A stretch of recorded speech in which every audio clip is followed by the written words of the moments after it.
Dans le monde de la comédie française, il existe un nom qui, chaque fois qu'il est mentionné, évoque un profond sentiment de regret. Ce nom est Fernand Reynaud, un artiste talentueux qui a apporté d'innombrables rires au public, mais qui a souffert d'un destin tragique et inattendu. Cette vidéo vous ramène à la vie et à la mort soudaine de Fernand Reynaud, l'un des icônes de la comédie française, qui a laissé une empreinte durable sur le public, mais qui est décédé dans une tragédie choquante. La naissance d'un humoriste. Le combat de Fernand Reynaud vers la célébrité. Fernand Reynaud est né le 19 mai 1926 à Clermont-Ferrand, une ville du centre de la France, dans une famille modeste. Son père travaillait chez Michelin, une entreprise de pneus bien connue, mais la situation financière de la famille était loin d'être confortable. Les premières années de la vie de Fernand ont été marquées par la lutte et les difficultés, dont la perte de sa mère en 1953. Ce décès l'a profondément affecté, mais il a aussi alimenté sa détermination à réussir, le poussant à être plus déterminé dans sa vie. Enfant, Fernand était espiègle, toujours à faire rire ses amis et à chercher des moyens d'amuser les autres. Sa capacité naturelle à jouer des rôles le distinguait des autres garçons, mais son comportement provoquait souvent des tensions à la maison. Son père, un homme travailleur et sérieux, désapprouvait la nature insouciante de son fils. Il voulait que Fernand prenne ses études au sérieux et suive un chemin plus traditionnel, plutôt que de se lancer dans une carrière artistique. Cela créa un fossé entre eux, mais le désir de Fernand de se produire ne fit que croître. À seulement 14 ans, Fernand prit une décision audacieuse. En 1940, il quitta sa ville natale de Clermont-Ferrand et se rendit à Paris, cherchant à se forger un avenir dans le monde artistique. Ce fut un tournant majeur dans sa vie. Paris, avec ses opportunités et ses défis, était la ville des rêves pour quiconque voulait percer. Mais pour un garçon de 14 ans, c'était un endroit intimidant.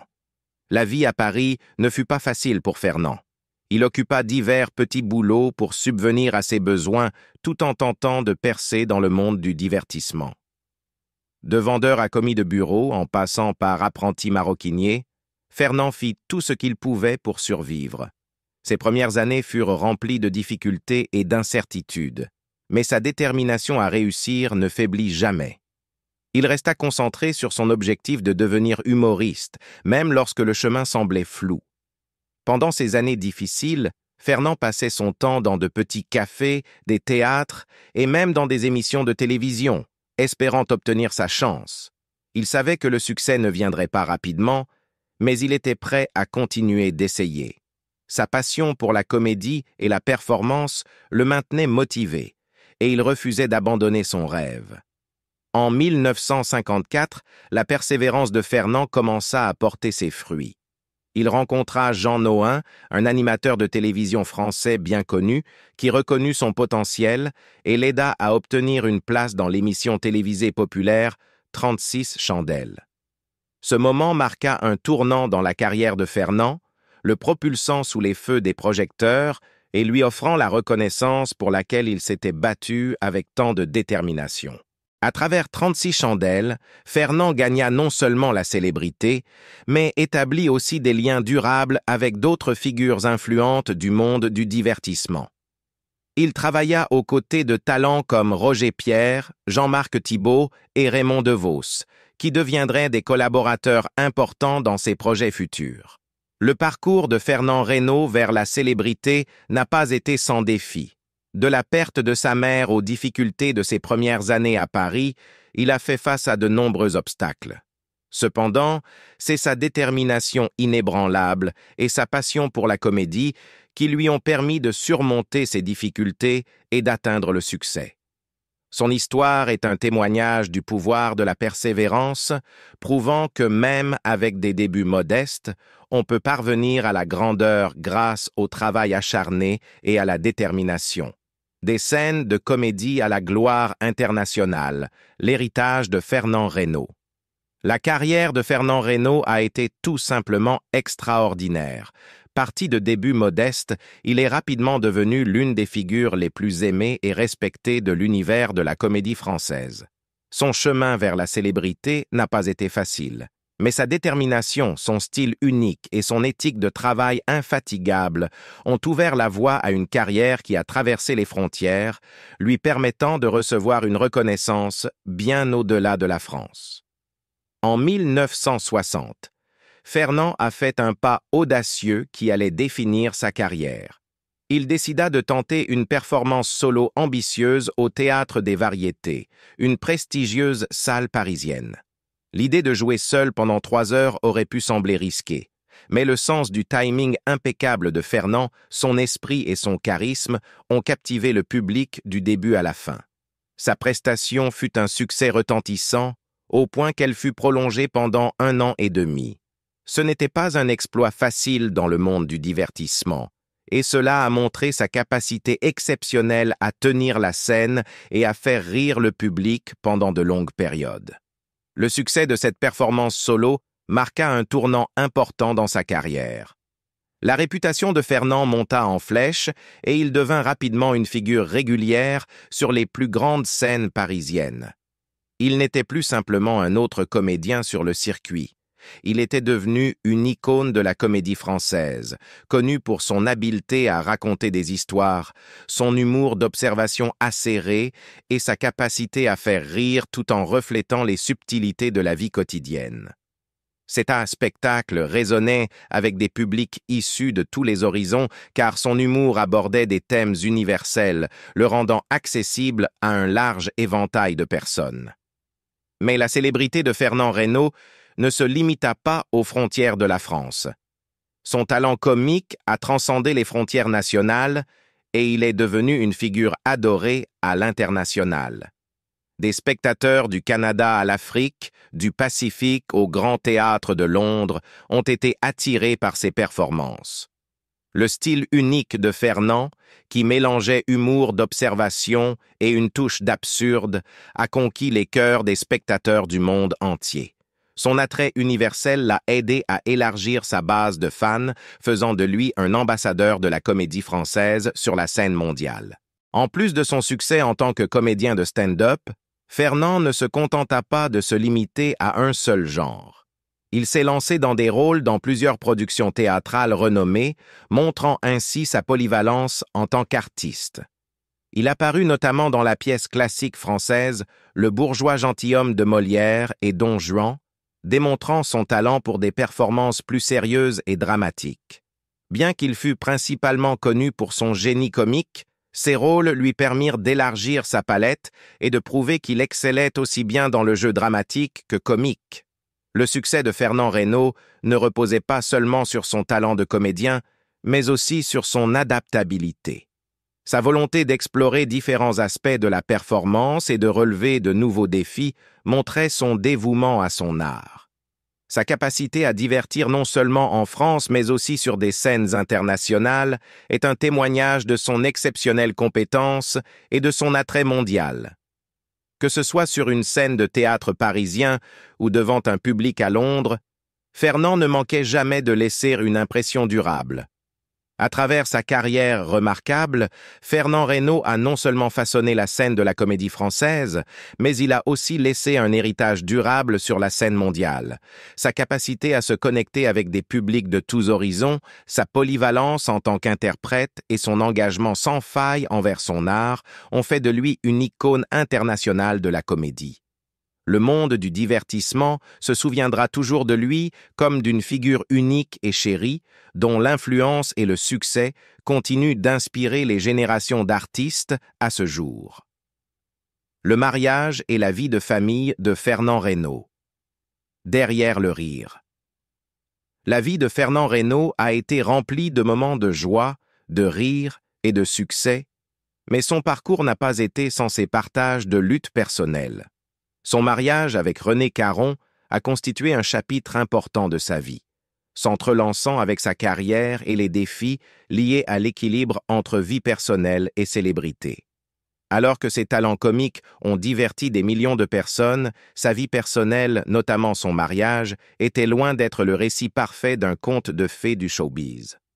Au début des années 1950, la vie de Fernand Reynaud a pris un tournant décisif lorsqu'il a rencontré Jean Nohain, un animateur de télévision bien connu.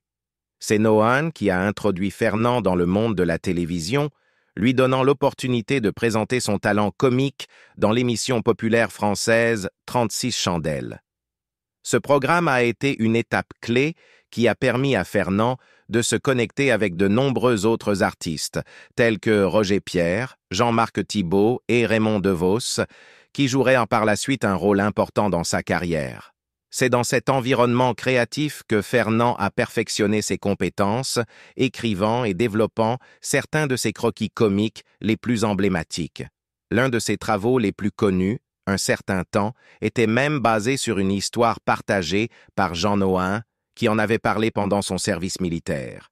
Ce fut une période de grande croissance artistique pour Fernand, et c'est à cette époque qu'il rencontra Renée Caron, une chanteuse talentueuse qui deviendra sa femme. En décembre 1955, Fernand et Renée se sont mariés lors d'une cérémonie à laquelle assistaient deux des plus proches amis et collègues de Fernand, Roger Pierre et Jean-Marc Thibault, qui ont joué le rôle de témoins.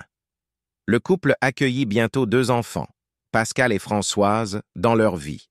Malgré leurs engagements professionnels et le rythme effréné de leur carrière, la vie de famille de Fernand et Renée semblait prometteuse. Leur union était fondée sur une compréhension commune des exigences liées à la vie sous les projecteurs, mais elle n'était pas sans ses défis.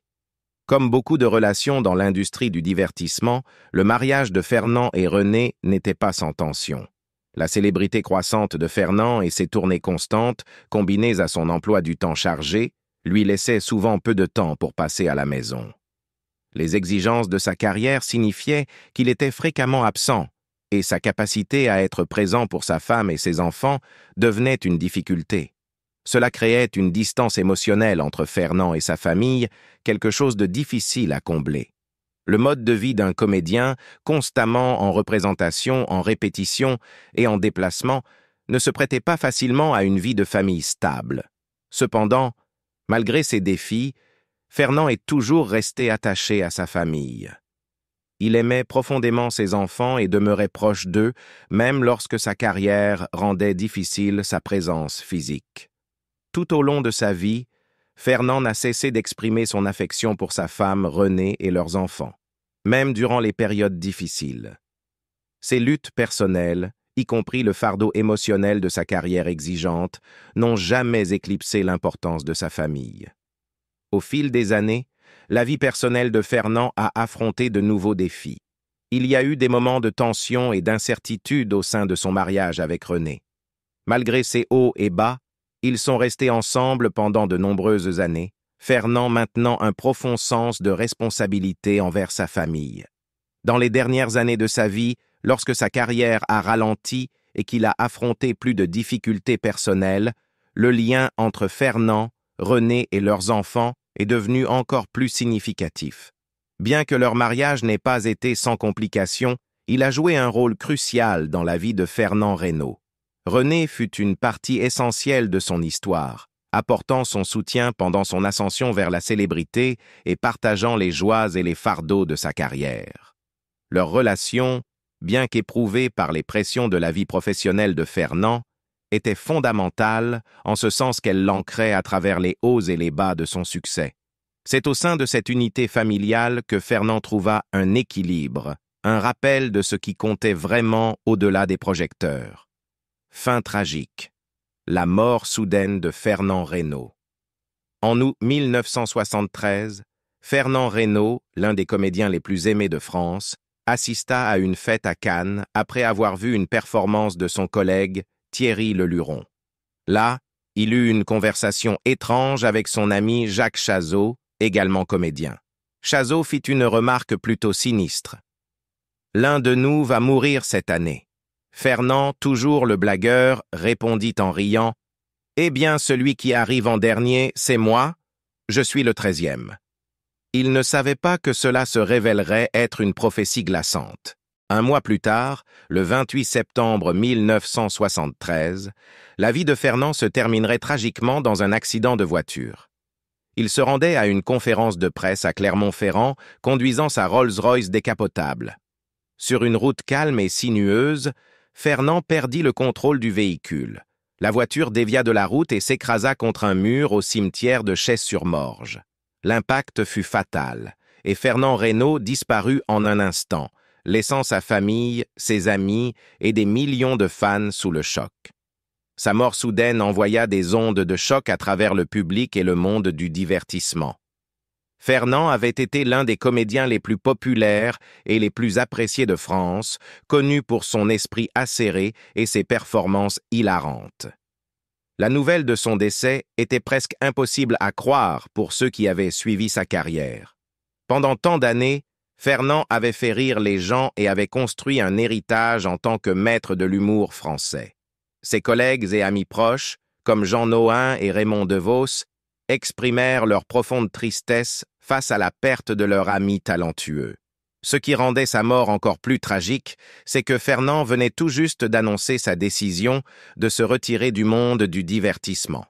Le même jour de l'accident, il avait prévu une rencontre avec les journalistes pour annoncer officiellement qu'il se retirait de la scène après un dernier gala dans sa ville natale de Clermont-Ferrand. Ce devait être ses adieux au monde de la comédie, une profession à laquelle il avait consacré sa vie.